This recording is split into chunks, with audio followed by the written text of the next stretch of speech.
फिर से स्वागत है। और अब बात आजाद भारत में पहली बार एक महिला को दी जाने वाली फांसी की करेंगे। भारत में आजादी के बाद पहली बार एक महिला को फांसी दी जाएगी। इस महिला का नाम शबनम है और ये अपने परिवार के 7 लोगों की हत्या की दोषी है। फांसी मथुरा की जेल में दी जाएगी।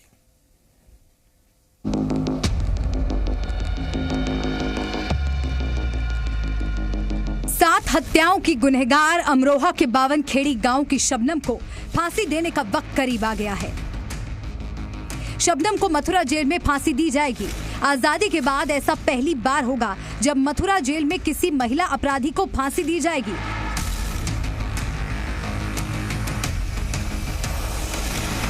डेढ़ 150 साल पहले मथुरा जेल में फांसी घर बनाया गया था, लेकिन अब तक किसी महिला को यहां फांसी नहीं दी गई।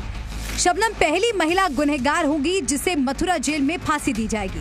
फांसी देने के लिए मथुरा जेल में फांसी घर को तैयार किया जा रहा है। मेरठ के पवन जल्लाद को बुलाकर फांसी घर का मुआयना करा दिया गया है।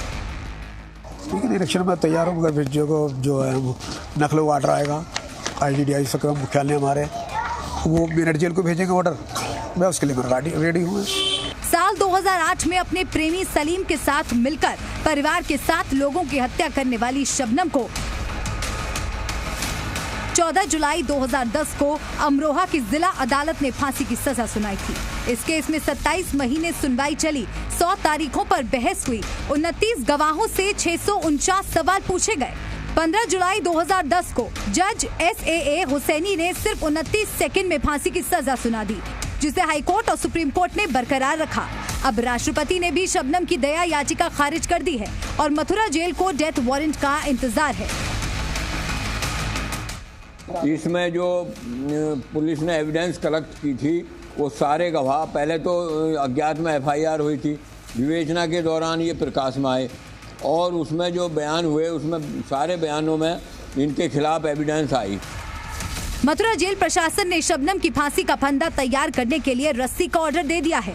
बिहार के बक्सर जेल से फांसी के लिए रस्सी मंगाई जाएगी। दरअसल देश में बक्सर ही एकमात्र जेल है जहां फांसी का फंदा तैयार किया जाता है। तिहाड़ जेल में निर्भया के गुनहगारों को फांसी देने वाले मेरठ के पवन जल्लाद शबनम को फांसी देंगे। ब्यूरो रिपोर्ट, जी मीडिया। अमरोहा को भी उस दिन का इंतजार है जब 7 हत्याओं की गुनहगार को फांसी लगेगी। लोग खुश हैं कि देर से ही सही इंसाफ तो मिलेगा। शबनम के लिए फांसी की तारीख किसी भी दिन सामने आ सकती है। 13 साल पहले यूपी के अमरोहा जिले के इसी 52 खेड़ी गांव में मास्टर शौकत अली के घर में 7 लोगों की गला काटकर बेरहमी से हत्या कर दी गई थी। 14 से 15 अप्रैल की दरमियानी रात कातिलों ने कुल्हाड़ी से सभी के गले काट दिए थे।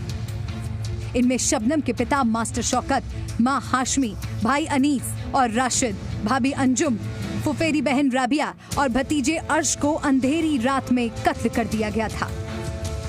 7 हत्याओं की गुनहगार शबनम पढ़ी लिखी थी और गांव में ही शिक्षा मित्र का काम करती थी, लेकिन सलीम के इश्क में वो इस कदर पागल हो चुकी थी कि अपने घर वालों की ही दुश्मन बन गई।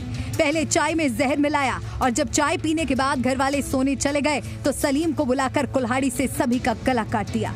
दरअसल शबनम और सलीम का इश्क घर वालों को मंजूर नहीं था। शबनम ने अपने प्रेमी सलीम के मिलकर के मौज मस्ती के लिए और अपने पूरे परिवार 7 लोगों की, माता, पिता, दोनों भाई और भाभी और बुआ की लड़की और भतीजे 11 महीने की, गला काट करके हत्या कर दी थी। और उसमें नामजदगी शबनम ने अपने चचेरे भाइयों की फर्जी कर दी थी, उन्हें जेल भिजवाने के लिए। पुलिस के लिए कातिलों को खोजना किसी पहेली से कम नहीं था। घर पर चढ़ने के लिए सीढ़ी का कोई नामो निशान दीवारों पर नहीं था। बरसाती पानी निकालने के लिए छत से लगे पाइप पर चढ़ने का भी कोई निशान नहीं था। जीने में लोहे के मजबूत दरवाजे थे जिसे खोलना आसान नहीं था। ऐसे में पुलिस का शक परिवार की एकमात्र जिंदा बची शबनम पर आ टिका। शबनम के फोन की कॉल डिटेल से पता चला कि उसने एक ही मोबाइल नंबर पर 3 महीने में 900 बार कॉल किया था। वारदात की रात शबनम ने सलीम को 52 बार फोन किया था। पुलिस ने जब आरा मशीन में काम करने वाले सलीम को उठाया तो उसने अपना गुनाह कबूल कर लिया और हिंदुस्तान की सबसे सनसनीखेज मर्डर मिस्ट्री से पर्दा उठ गया। ब्यूरो रिपोर्ट, जी मीडिया।